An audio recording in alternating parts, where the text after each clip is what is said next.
없이 살아갈 때에 우리 소원 주 안에서 이루리. 걸어가세 믿음 위에 서서 나가세 나가세 의심 버리고 걸어가세 믿음 위에 서서 눈과 귀에 아무 증거 없어도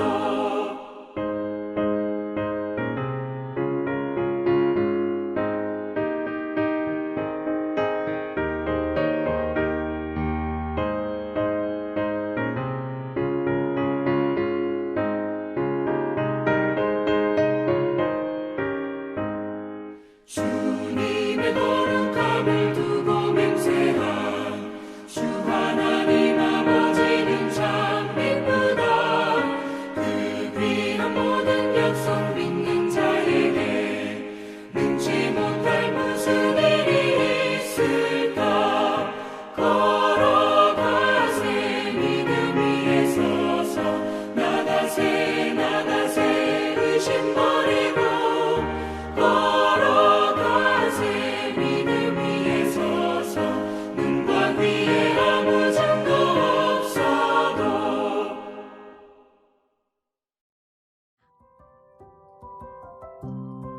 1월 23일 오늘의 말씀은 신명기 11장 1절에서 17절입니다.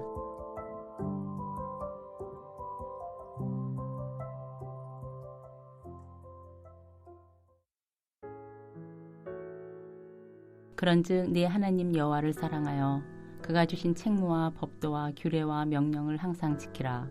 너희 자녀는 알지도 못하고 보지도 못하였으나 너희가 오늘날 기억할 것은 너희의 하나님 여호와의 교훈과 그의 위엄과 그의 강한 손과 펴신 팔과 애굽에서 그 왕 바로와 그 전국에 행하신 이적과 기사와 또 여호와께서 애굽 군대와 그 말과 그 병거에 행하신 일 곧 그들이 너희를 뒤쫓을 때에 홍해물로 그들을 뒤덮여 멸하사 오늘까지 이른 것과 또 너희가 이곳에 이르기까지 광야에서 너희에게 행하신 일과 르우벤 자손 엘리압의 아들 다단과 아비람에게 하신 일 곧 땅이 입을 벌려서 그들과 그들의 가족과 그들의 장막과 그들을 따르는 온 이스라엘의 한가운데에서 모든 것을 삼키게 하신 일이라. 너희가 여호와께서 행하신 이 모든 큰 일을 너희의 눈으로 보았느니라. 그러므로 너희는 내가 오늘 너희에게 명하는 모든 명령을 지키라. 그리하면 너희가 강성할 것이요 너희가 건너가 차지할 땅에 들어가서 그것을 차지할 것이며 또 여호와께서 너희의 조상들에게 맹세하여 그들과 그들의 후손에게 주리라고 하신 땅 곧 젖과 꿀이 흐르는 땅에서 너희의 날이 장구하리라. 내가 들어가 차지하려 하는 땅은 내가 나온 애굽 땅과 같지 아니하니 거기에서는 너희가 파종한 후에 발로 물대기를 채소밭에 됨과 같이 하였거니와 너희가 건너가서 차지할 땅은 산과 골짜기가 있어서 하늘에서 내리는 비를 흡수하는 땅이요 내 하나님 여호와께서 돌보아 주시는 땅이라. 연초부터 연말까지 내 하나님 여호와의 눈이 항상 그 위에 있느니라. 내가 오늘 너희에게 명하는 내 명령을 너희가 만일 청종하고 너희의 하나님 여호와를 사랑하여 마음을 다하고 뜻을 다하여 섬기면 여호와께서 너희의 땅에 이른 비 늦은 비를 적당한 때에 내리시리니 너희가 곡식과 포도주와 기름을 얻을 것이요 또 가축을 위하여 들에 풀이 나게 하시리니 내가 먹고 배부를 것이라. 너희는 스스로 삼가라. 두렵건대 마음에 미혹하여 돌이켜 다른 신을 섬기며 그것에게 절함으로 여호와께서 너희에게 진노하사 하늘을 닫아 비를 내리지 아니하여 땅이 소산을 내지 않게 하심으로 너희가 여호와께서 주신 아름다운 땅에서 속히 멸망할까 하노라. 네, 화요일 새벽 말씀의 자리에 나오신 모든 분들을 주님의 이름으로 축복합니다. 우리 어제 말씀 속에서 하나님을 사랑하는 것으로 출발된 그 순종에 대해서 우리가 말씀을 들었습니다. 사랑이 빠진 그 동기가 빠진 그 순종, 그 말씀의 이행은 곧 우리로 하여금 하나님을 향하여 어떤 마음을 갖게 할까요? 아마도 중직자 또는 우리 사역자 또는 열심히 우리 보이지 않는 것에 수고하신 분들 한번 돌아보시면 어떻습니까? 열심히 순종하고 그 말씀에 아멘 화답하면서 그것을 이행해 나가고 실천하고 고군분투하면서 열심히 살아냅니다.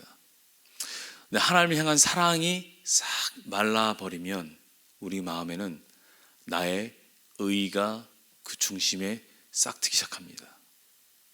그러면서 마음속에 나오는 딱 한 단어, 바로 섭섭입니다. 섭섭.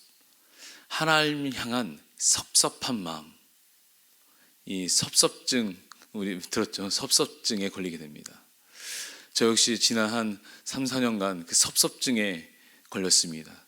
그 시간은 목회자로 부름받을 때 시기입니다. 그 목회자로 있을 때 섭섭증에 강력하게 걸릴 확률이 굉장히 높습니다. 내 의가 그 조건을 갖고 있기 때문에 그렇습니다. 오늘 말씀 11장에서는 사랑하여 그 책무와 법도와 규례와 명령 항상 지키라고 모세가 1절에서 말하고 있죠. 그러면 어떻게 사랑하여 그 말씀하신 것을 지키며 순종할 수 있는가? 섭섭증에 걸리지 않고 열심히 그것을 이행할 수 있는 방법이 무엇인가? 하나님에 대한 사랑의 관계를 늘 기억하면서 붙들고 나갈 수 있는 힘이 무엇인가? 라고 하는 것이 오늘 본문의 그 방향에 대해서 두 가지로 모세는 말하고 있습니다. 그것은 하나님께서 행하신 그 큰 일을 기억하는 것이다 라고 하는 겁니다. 하나님께 행하신 그 큰 일을 기억하는 것, 그 기억을 통하여서만이 우리가 하나님 향한 사랑이 메마르지 않을 수 있고 하나님 사랑이 결여된 맹목적 순종과 방향에서 내 자신의 의가 드러나게 되면서 나오는 섭섭증에 걸리지 않을 수 있다라고 말씀하고 계시는 것입니다. 그것이 무엇이냐? 바로 하나님의 사랑과 공의가 무엇인지 이 두 가지의 균형 잡힌 시각이 필요하다. 하나님께 행하신 일 속에는 하나님의 사랑이 있고 하나님의 공의가 있다라고 하는 이 두 가지의 균형적 관점을 가지고 있을 때에만 하나님을 향하여 바른 사랑의 관점을 회복할 수 있고 그 바른 사랑을 통하여서 바른 사랑에 의한 순종이 나타날 수 있다라고 하는 것을 알려주고 있습니다. 오늘 본문 2절에 너희 자녀는 알지도 못하고 보지도 못하였으나 너희가 오늘날 기억할 것은 너희의 하나님 여호와의 교훈과 그의 위엄과 그의 강한 손과 펴신 팔과. 첫 번째, 너희의 자녀는 누구에게 얘기하고 있는 것입니까? 출애굽 2세대죠. 출애굽 2세대의 자녀는 이들은 3세대죠.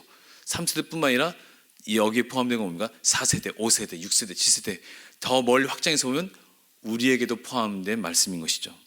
하지만 지금 현재 원독자는 누굽니까? 출애굽 2세대죠. 그러니까 그들의 자녀 3세대입니다. 출애굽 2세대는 적어도 1세대와 더불어 광야 40년 동안에 어린 나이였겠지만 좀 어느 정도 그래도 청소년, 청년 나이였겠지만 그들은 다 목격하고 보았죠.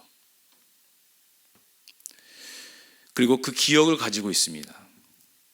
그 기억을 가지고 있는 부모 세대, 하지만 그 기억을 가지고 있지 못한 자녀, 참세대, 그는 알지도 못하고 보지도 못했다. 그렇기 때문에 그들에게 하나님을 향한 사랑으로 출발해서 책무와 법도와 규례와 명령을 항상 지킬 수 있는 방법은 그 기억을 가지고 있는 너희에게 키가 있다라고 하는 겁니다. 그리고 그 기억의 키를 가지고 있는 것을 물려줘야 되는 것이죠. 그래서 오늘 3절에서 5절까지의 그 기억의 키, 첫 번째 열쇠가 바로 행하신 일이죠. 그래서 오늘 본문에도 보시면 반복되는 것이 행하신 일, 3절에 행하신 일, 4절에 행하신 일, 5절에 행하신 일, 그 다음에 6절에 하신 일, 그 다음에 7절에 큰 일, 그 다음에 행하신. 계속 그것이 각 절마다 반복되어 나오고 있습니다. 하나님께서 행하신 일이죠. 그래서 3절에서 5절에 첫 번째 행하신 일을 기억해라. 그 열쇠를 주고 있습니다. 그게 뭐냐면 애굽에서 그 왕 바로와 그 전국에 행하신 이적과 기사. 하나님께 10가지 재앙을 통하여서 어떻게 출애굽하게 하셨는지 그것이 하나님 행하신 일이죠. 4절에 애굽 군대 그 말과 그 병거가 어떻게 됐습니까? 뒤쫓을 때 홍해물로 그대로 덮어버립니다. 하나님의 그 구원, 홍해를 가르고 들어가 출애굽하여 그들의 존재가 하나님과 연합되어 나온 홍해의 사건, 그런 얘기하고 있죠. 과거 애굽의 종살이했던 신분에서의 삶이 홍해의 죽음에 그곳을 통과하여 나왔을 때 그들의 신분은 이제 더 이상 애굽의 종살이 된 애굽의 노예와 신분이 아니라 하나님의 거룩한 백성의 신분으로 탈바꿈된, 변화된 신분, 새로운 신분이 부여된 것을 얘기하고 있죠. 이 모든 것은 하나님의 은혜요, 하나님의 지키심이요, 보호하심이요, 그 다음 오늘 5절 보시면 광야에서 너에게 행하신 일, 이곳에 이르기까지, 약속의 땅 코앞에 이르기까지 광야에 40일 동안 행하신 하나님의 공급하심, 하나님 먹이시고 입히시고 재우시고 돌보시고 구름기둥과 불기둥으로 앞서 그 길을 예비하시고 하나님의 사랑이죠. 그래서 첫 번째 행하신 일은 한마디로 하나님의 사랑입니다. 행하신 일이라고 하는 그 사역 속에 하나님의 사랑의 성품이 그 가운데 담겨져 있는 것이죠. 하나님 그 속성에 담겨져 있는 것입니다. 두 번째 행하신 일, 그것을 기억해야 된다. 이게 두 번째 열쇠입니다. 하나님 향한 바른 사랑의 관점. 그래서 어떻게 우리가 하나님의 바른 사랑의 관점으로 우리가 순종해 살아갈 수 있는가라고 하는 두 번째 열쇠는 행하신 일이 무엇이냐면 오늘 6절에 보시면 르우벤 자손 엘리압의 아들 다단과 아비람에게 하신 일, 곧 땅이 입을 벌려서 그들과 그들의 가족과 그들의 장막과 그들을 따른 온 이스라엘 한가운데에서 모든 것을 삼키게 하신 일, 철저한 죄에 대한 심판하심,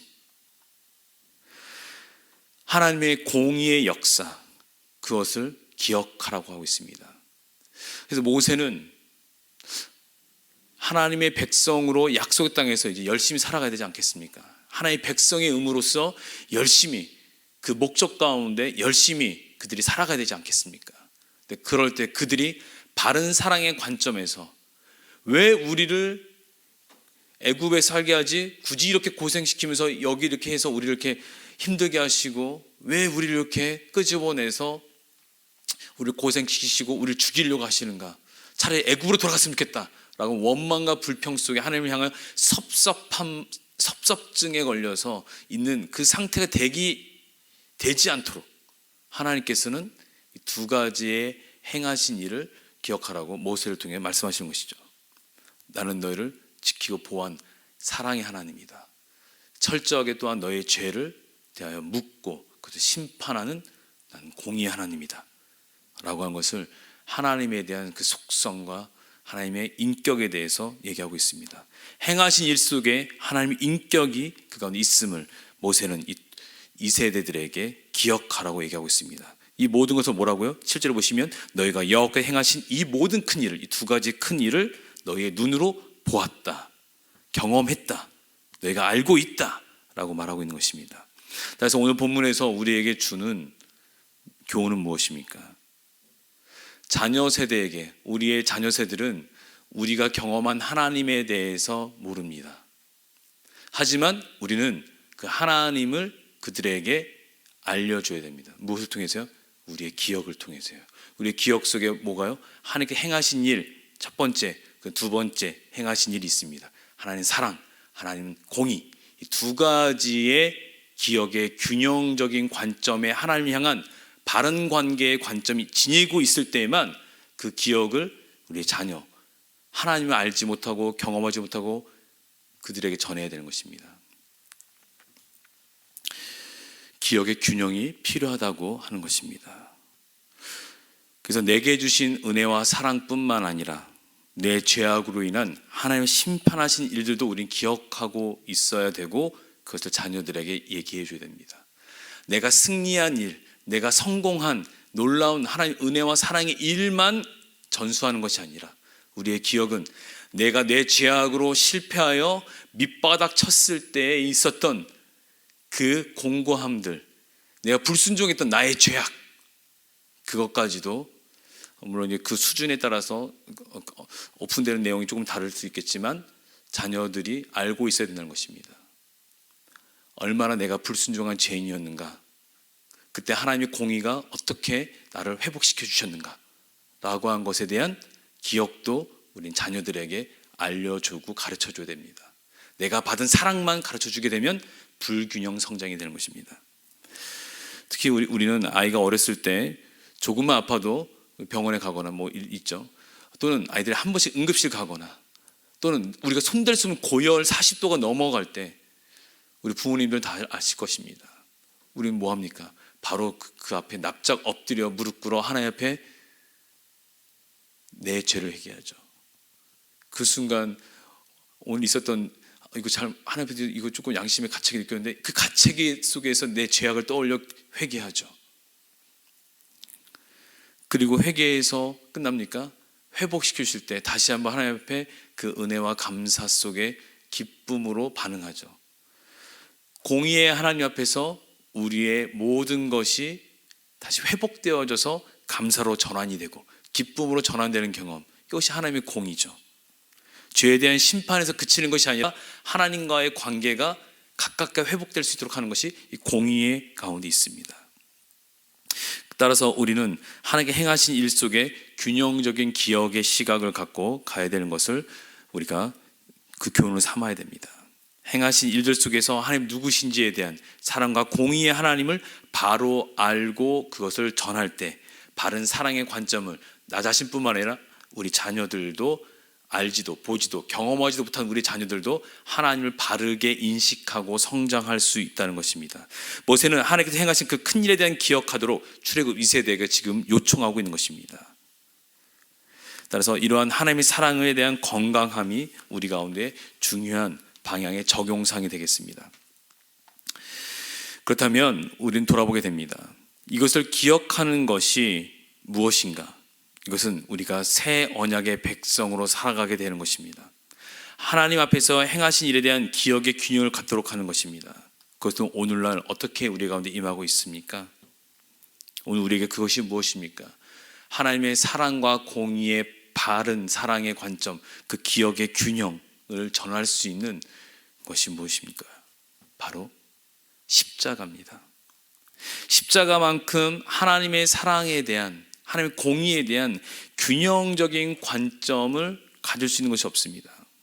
하나님을 향한 바른 사랑의 관점을 가질 수 있도록 하는 것이 바로 십자가입니다. 죄에 대한 철저한 심판, 그 공의와 그 죄를 용서하신 철저한 우리를 향한 사랑이 함께 공존하고 있는 것이 바로 십자가입니다. 그 십자가를 통하여서 우리는 다시 한번 우리가 믿고 있는 예수님이 누구신지, 우리가 이 믿음이 무엇인지를 우리가 바르게 균형 있게 돌아볼 수가 있습니다.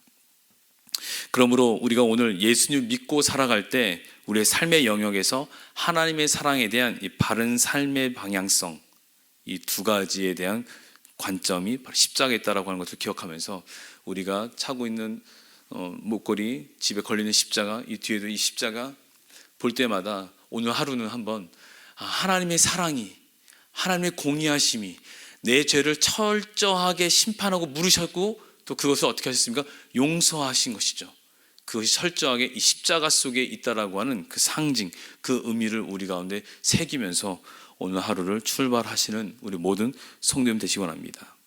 하나님께서 우리에게 행하신 그 큰 십자가 사건이고 하나님의 사랑이 바로 그 가운데 있어서 우리가 하나님 앞에 받은 사랑, 용서와 긍휼을 입도록 하신 사랑을 입은 것으로 우리의 내적 동기가, 믿음과 순종의 내적 동기가 회복되어지기 원합니다.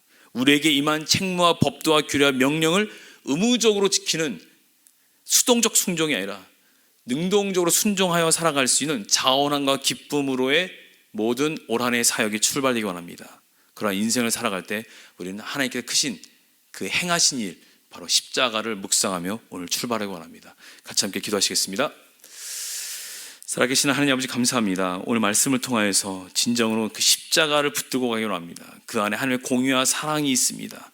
아버지, 날 향한 하나님의 사랑이 내 죄악 하나하나를 철저하게 물으시며 그 죽음의 대가로 주님, 그 가운데서 우리의 죄를 대속하신 사건, 그 용서와 긍휼을 입은 자라고 하는 그 은혜 받은 자로서 우리가 우리의 사역에 임하기 원하고, 그 사랑을 입은 자로서 사역에 임하기 나가고, 그럴 때 우리의 나오는 이 순종이 그냥 어쩔 수 없이 나가는 수동적 순종이 아니라 능동적 순종으로의 그 길을 걸어갈 수 있도록 주님 함께 동행해 주옵소서. 오늘 하루도 십자가를 묵상하며 다시 우리에게 임한 그 바른 사랑의 관점을 회복하여 사역에 임하는 우리 신명 될 수 있도록 주님 함께 도와주시옵소서.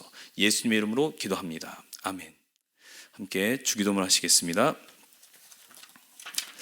하늘에 계신 우리 아버지여, 이름이 거룩히 여김을 받으시오며 나라가 임하시오며 뜻이 하늘에서 이루어진 것 같이 땅에서도 이루어지이다.